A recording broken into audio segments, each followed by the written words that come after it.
100% అడుగడుగున అవమానాలు పాలు చెప్తున్నాడు రేవంత్ రెడ్డి. ఆయన 2 సంవత్సరాల నుంచి ఎటువంటి ప్రోటోకాల్ పాటిస్తలేరు. గౌరవనీయ కామారెడ్డి ఎమ్మెల్యేకు మాజీ నక్సలైట్ అయిన సీతక్క కూడా అవమానాలు పాలు చెప్తున్నది ఇన్ఛార్జ్ మంత్రిగా ఉండి ఆయనని. ఇదా మీ రాజకీయ ప్రజాస్వామ్య విలువలు? ఇదా మీరు మాకు చెప్పే నీతులు? అనుభవించారు కదా 10 ఏళ్ళు. గత ప్రభుత్వంలో అడుగడుగున అవమానాల నుంచి మారుతారేమో అనుకున్నాం. అవకాశం ఇచ్చిండు. సీతక్కని మీ ఇన్ఛార్జ్ మినిస్టర్ ని ఇంకా మాజీ నక్సలైట్ అని సంబోధిస్తున్నారా? తప్పేముంది?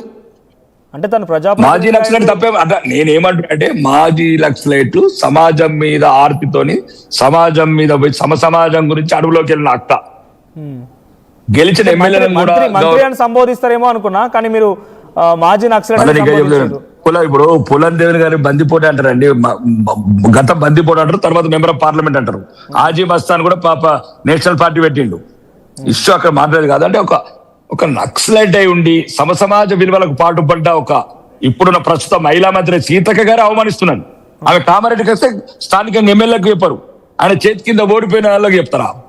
ఇగో ఒకటి ఉంటది, ఏ రకంగా అవమానించినా తిరిగి లేస్తాం, ఈ ధర్మాన్ని నిలుపుతాం. మీరు ఎన్ని రకాలుగా ధర్మాన్ని అవమానించినా, మీ ముఖ్యమంత్రి ఎన్నిసార్లు మతం మారినా, హిందువులను ఎంత అవమానించినా ఎన్నడో ఒక రోజు హిందూ చైతన్యవంతం అవుతాం. ఈ రోజు మీరు ఒకటి మనవచ్చు, ఇదంతటి కారణం రేవంత్ రెడ్డి. రేవంత్ రెడ్డి భాష ఎట్లయితే జూబ్లీహిల్స్ ప్రచారంలో ముస్లిం పార్టీ అంటే కాంగ్రెస్ భాష అన్ని పార్టీలో ఉందిలేండి. బీజేపీలో ఉన్నది, బీఆర్ఎస్ లో ఉంది, కాంగ్రెస్ లో ఉంది. భాష గురించి మనం మాట్లాడుకుంటే ఇంకో చర్చ. భాష కాదు, భాష వేరు, భాష వేరు, మాట్లాడే మీనింగ్ వేరు. ఇప్పుడు తుమ్మల నాగేశ్వరరావు ఏమన్నాడు, కాంగ్రెస్ పార్టీ అంటేనే ముస్లింల పార్టీ, అల్లా దయ వల్లనే గెలుస్తాం. ఇవన్నీ హిందువులలో చైతన్యం రావాలి. అడుగడుగున అవమానాల పాలు. అక్బరుద్దీన్ లాంటి వాళ్ళు, అసౌద్దీన్ ఏమంటాడు, యోగి జాయేగా మఠ్ మే, మోడీ జాయేగా హిమాచల్ మే, తుమారా కోన్ బజ. అంటే ఎందుకు ఇంత మమ్మల్ని అవమానిస్తారు? యోగి మోడీ పోతే మేము బతుకమా? ఇక చంపేస్తారా? అసౌద్దీన్ అక్బరుద్దీన్ చంపేస్తారా మమ్మల్ని? దీన్ని అడిగారు, మీరు చర్చలు పెట్టారు.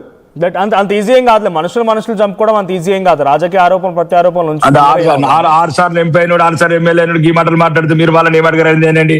ధైర్యం చాలా ఛానలకు. నేనేమన్నా ఇందాక మాట అన్నాను, అంటే సోషల్ కాన్ఫ్లిక్ట్స్ లేకపోతే సమాజంలో ఇబ్బందులు గురి చేస్తున్నారు, కొంత రభస క్రియేట్ అవుతున్న రకంగా స్టేట్ గవర్నమెంటే కాదు, కొన్ని సందర్భాల్లో సెంట్రల్ గవర్నమెంట్ ఇన్వాల్వ్ అయిపోయి కేసులు పెట్టొచ్చేమో. ఎందుకంటే కేవలం తెలంగాణలోనే కాదు వాళ్ళు మాట్లాడుతున్న భాష మీరు అనుకుంటున్నట్టుగా రచ్చలేపుతోంది, భారతదేశ వ్యాప్తంగా ఉంది. కాబట్టి మీరు చెప్తున్న అక్బరుద్దీన్ ఓవైసీ పైన, అసదుద్దీన్ ఓవైసీ పైన ఈ మాటలు మొత్తం హిందూ సమాజాన్ని తట్లేపుతున్నందుకు లేకపోతే రభస క్రియేట్ చేస్తున్నందుకు కేంద్రం కూడా చర్యలు తీసుకోవచ్చు, అవకాశం ఉంటుంది. అవకాశం వేరు, ఈ రోజు జరిగిన సంఘటన వేరు. ఈ రోజు మా గౌరవ శాసనసభ్యుడి మీద, సహచర శాసనసభ్యుడి మీద హత్య ప్రయత్నం జరిగింది.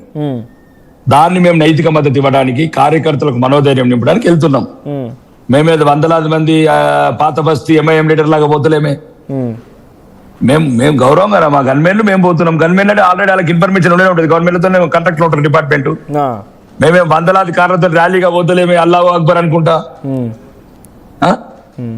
మేము పోతలేమండి. మేము గౌరవప్రదంగా శాసనసభ్యులుగా నైతిక, ఇది కూడా చేయకపోతే ప్రజాస్వామ్యం ఎందుకండి? మేము అట్లా కూడా అడిగాను, మీకు ఏమైనా ఇబ్బంది ఉంటే ముంగట ఒక కారు ఇంకో కారు పెట్టండి, మా బండిలో కూర్చొని చేసిపోయారని చెప్పాము. దానికి కూడా అడుగులాం కామా మనోజ్ మేము? మీరు కార్లతో గుద్దిపించుకోవాలా? మీరు ఇట్లా మీద దాడి చేయించుకోవాలి? అధికారం మీ సొత్తా? ఎన్నొద్దులు ఉంటుంది మీ అధికారం?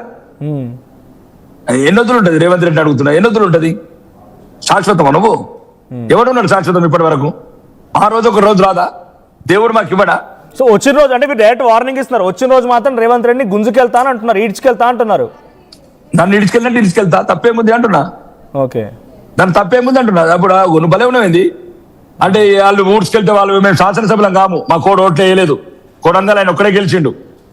ఇక తెలంగాణ ఓటు గెలలేదు, ప్రజలకు వాళ్ళకి ఎవరికి బలం లేకుండా అట్టుగా నామినేట్ వచ్చారట్లా సభ్యురాయిలాగా. మేమేమంటున్నామంటే మాకు ప్రతి అంటే ఇంకోటి రాకేష్ రెడ్డి గారు, ఇక్కడ మీరు ఆర్మూర్ ఎమ్మెల్యేగా ఉన్నారు, తర్వాత నిర్మల్ నుంచి ఏలేటి మహేష్ రెడ్డి గారు ఉన్నారు, ధన్పల్ సూర్యనారాయణ గుప్తా గారు ఉన్నారు, పాల్వాయి హరీష్ బాబు, ఒకటే రామారావు పటేల్. ఇక్కడ ఈ 7 ఎమ్మెల్యే ప్రస్తుతం బీజేపీలో కొనసాగుతున్న 7 ఎమ్మెల్యేల పైన ఎక్కడ రాని ఆరోపణల కామారెడ్డిలోనే ఎందుకు వచ్చింది? మరి మీ మీద ఆరోపణ చేయవచ్చు కదా నిజంగా ఇట్లా చేయాలనుకుంటే. నేనేమంటున్నాను, కామారెడ్డి ఎమ్మెల్యే ఈరోజు స్టేట్ ఒక ఫేమ్ అయి ఉన్నాడు. 2 ముఖ్యమంత్రులు ఒకటి దేశవ్యాప్తంగా గుర్తింపు ఉన్నది. ఎక్కడ మళ్ళీ షబ్బీర్ అలీ ఓడిపోతుందికే కొట్టిండు. సరే, ఆయన అంటే అడిగింది ఒకటి, ఆరోపణ అక్కడే ఎందుకు వస్తున్నది? నిలబల ఆరోపణ మీద ప్రభుత్వం ఎవరి చేతిలో ఉంది? మరి మీ మీద కూడా చేయొచ్చు నిజంగానే. ఈ ఆరోపణ చేయాలంటే రాకేష్ రెడ్డి కూడా చేయొచ్చు, పాల్వాయి హరీష్ బాబు మీద చేయొచ్చు, రామారావు పార్టీల మీద చేయొచ్చు, ఏలేటి మహేశ్వర్ రెడ్డి మీద చేయొచ్చు. ఇగో ఒకటేనండి, చెయ్యాలంటే ఎవరి మీదనే చేయొచ్చు.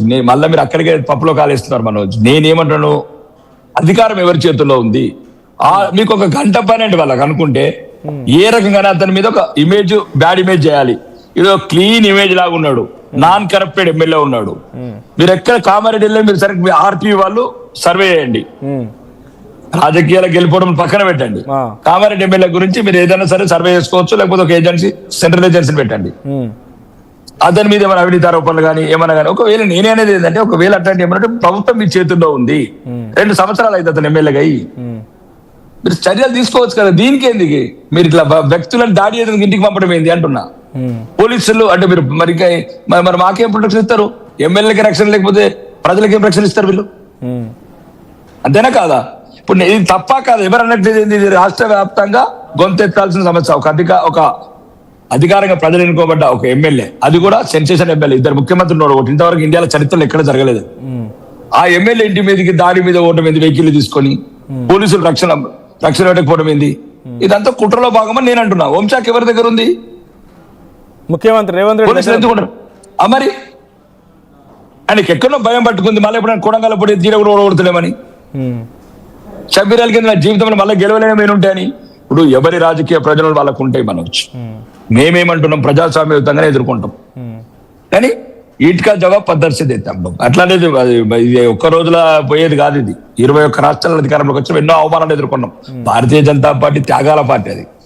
మేము అనేది ఏంటంటే, ఈ రకంగా ఒక ప్రజాస్వామ్యంగా ప్రవర్తన కరెక్ట్ కాదు ఈ ప్రజాస్వామ్య రాష్ట్రంలో. మేము ఖండిస్తున్నాం. Thank you Rakesh Reddy garu. So thank you for joining us. So మొత్తంగా కాటిపల్లి వెంకటరామారెడ్డిపై దాడిని హత్యా ప్రయత్నంగా చూస్తున్నాం అంటున్నారు బీజేపీ నాయకులు. రాకేష్ రెడ్డి కూడా ఆర్టీతో మాట్లాడడం చూసాం. సో ఇది ఒకటే కాదు, నిత్యం అవమానాలకు గురి చేయడం జరుగుతోంది ఆయనని. సో అక్కడ ఇన్ఛార్జ్ మంత్రిగా ఉన్నటువంటి సీతక్క కూడా అవమానాలకు గురి చేశారు కాటిపల్లి వెంకటరామారెడ్డిని.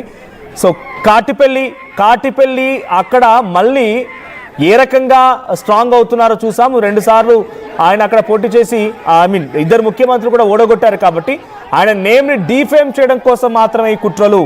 మాపై దాడి చేస్తే చూస్తూ ఊరుకోమంటారా? ఈట్సే మారా హైతో పత్తర్సే మారేంగా అంటే మేము డెఫినెట్గా రివైవ్ అవుతాం. మేము ప్రభుత్వం వచ్చిన తర్వాత మమ్మల్ని ఏ మాదిరిగా అయితే ఇబ్బంది పెడుతున్నారు, రేవంత్ రెడ్డి కూడా అదే మాదిరిగా ఈడ్స్కి వెళ్తాం, అరెస్ట్ చేస్తాం అనే రకంగా చాలా స్ట్రాంగ్ వార్నింగ్ ఇస్తున్నారు రాకేష్ రెడ్డి. సో ప్రెసెంట్ ఇంకా అక్కడ హైటెన్షన్ కొనసాగుతోంది. సో ఒకసారి దీనిపైన బండి సంజయ్ కు ట్వీట్ చేశారు. ఆయన ఏం ట్వీట్ చేశారో చూద్దాం. సో ఇది బండి సంజయ్ చేసిన ట్వీట్.